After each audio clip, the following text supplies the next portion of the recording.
Next we'll have Marilyn Sondahl from Fellows Road.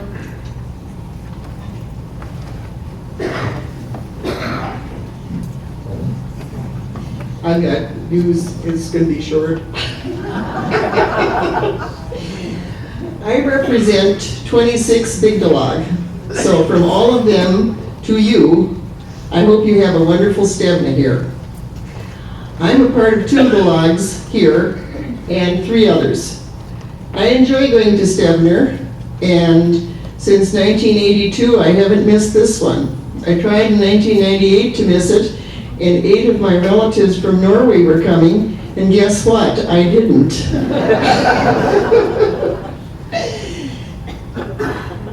One of the things I want to say is that we are, by and large, a lot more numerous than we think we are. About 4 years ago, we did a kind of a census at our annual meeting in May, and we had between 4,000 and 6,000 that we figure are or were members. We're trying to do that again this year, and we did it at our May meeting, but we are also going to look again toward the end of the year, because at the summer meetings we gain new members, every one of us. And one of the big logs hadn't counted the spouses. So we have them by families and by individual members, both. Some of them don't separate. What I'd like to say about this year is that Sigdal is the 20th of all of these groups that has reached its 100th year. And the Fellows Road does different things for members. One of them is a website that I hope you will see and look at and keep up to date on. And another one recently then, since Sigdalslag and Holland had their celebrations in 1907, we had a big thing in Dakota for Valdres in 1899 to 1999 in this kind of weather. Since then, we have been doing gifts for these groups, and we hope that you will be interested in seeing what we have for Sigdal in 1999. I'm wearing a medal. I have others, but this one was given to us during a trip when I was the president of Sigdal in 1986, and it's from Kreutzerad, and on the back it is Den Gamle Mester. It's an old oak tree, and it takes 8 people to spread their hands around its trunk. It's on Highway 7 on the way to Hallingdal. So if you go, I hope you'll give it a wave or stop. So I hope you have a good time. Please keep up the heritage. Bring your family, and probably some friends, or tell them about it. The brochure and everything we have on our website is printable in 2 formats, so there's to go. This year, in commemoration of our 100th anniversary, we have 2 groups from Norway. And I don't know if their leaders are here or not. We will hopefully have greetings from them tomorrow.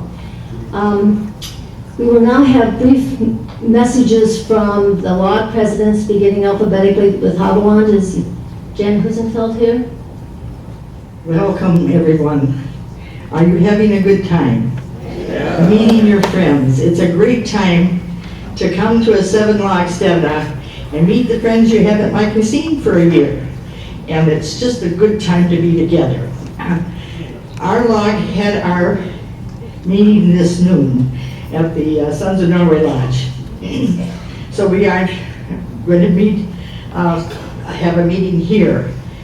But we are going to have we've had a special invitation from the Sigdalslag to go Sunday morning to Concordia Lutheran Church, which is southeast of Moorhead. And it's a 9 a.m. coffee and a communion service at 10. And then we have a picnic and lunch at 11:30. So if you haven't signed up to go check with our treasurer, Dave Pfeiffer, and let them know that you would be interested in going. So anyhow, welcome. Is there any first timers for the Sigdalslag here tonight? Great. We hope to see you next year. And we hope to have many more. Thank you.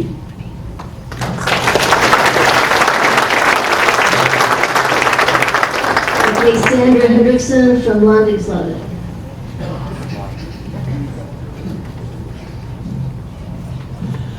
Greetings to all of you from Sigdalslag. We are 57 registered here with Sigdalslag this week, and we are going to be meeting for our annual meeting on Sunday morning at 8 o'clock. We'll begin with a breakfast buffet in the Birch Room, and if you haven't paid attention, the Birch Room is where the vendors currently are.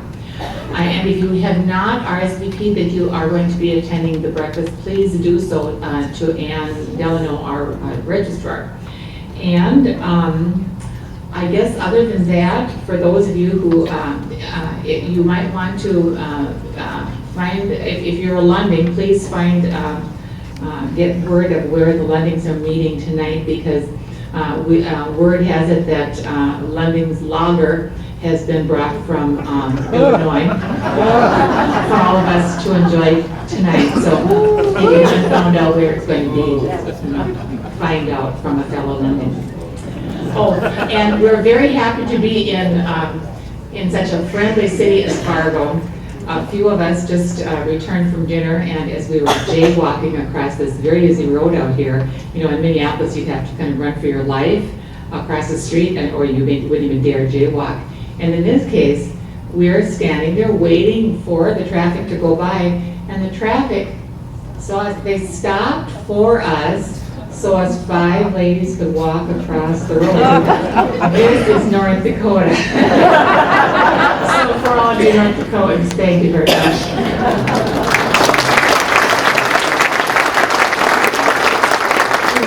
Do we follow the fumes? I said, do we follow the fumes? Water? Okay, Sigdalslag and Chet Haberstad.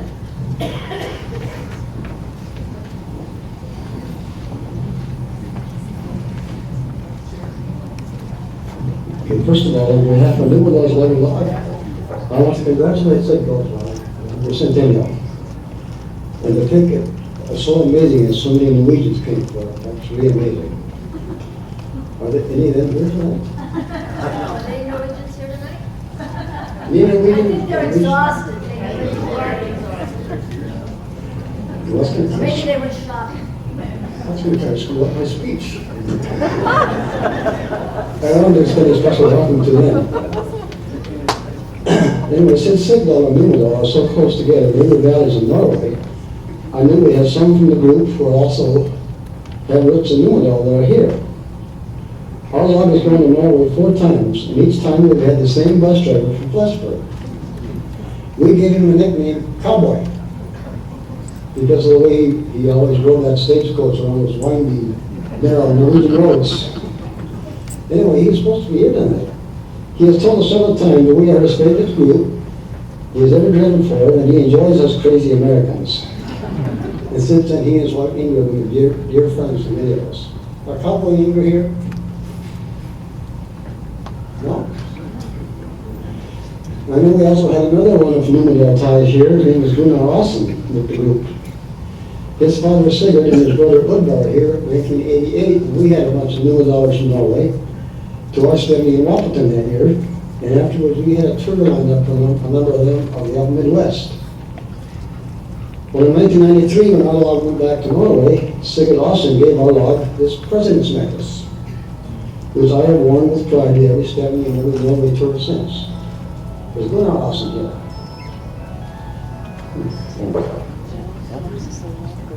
Okay, Numedal covers Numedal's Logging River Valley. It goes from Dagny in the north to Larvik in the south, where it enters the ocean. We currently have 350 members. We celebrated our centennial 3 years ago. Our lodge will be having our business meeting and picnic Sunday morning, meeting at 9 o'clock at Bonanza Bell. If any of you members still need directions, I have some here for you. You can see me afterwards.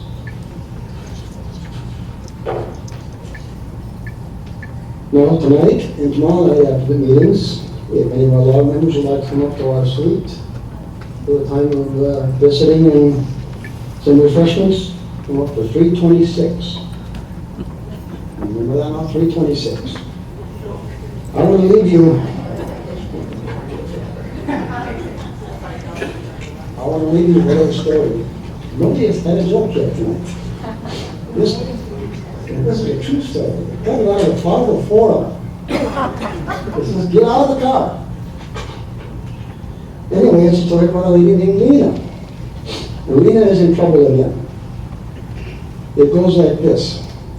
An elderly Fargo lady named Lena Johnson was shopping at the Westridge Mall, and upon returning to her car, found 4 males in the act of leaving with her vehicle.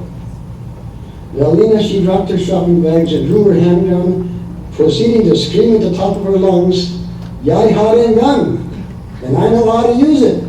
Get out of my car, now!" The 4 men didn't wait for a second threat. They got out and ran like crazy. Lena, somewhat shaken, then proceeded to load her shopping bag into the back of the car and got into the driver's seat. She was so shaken she could not get her key into the ignition.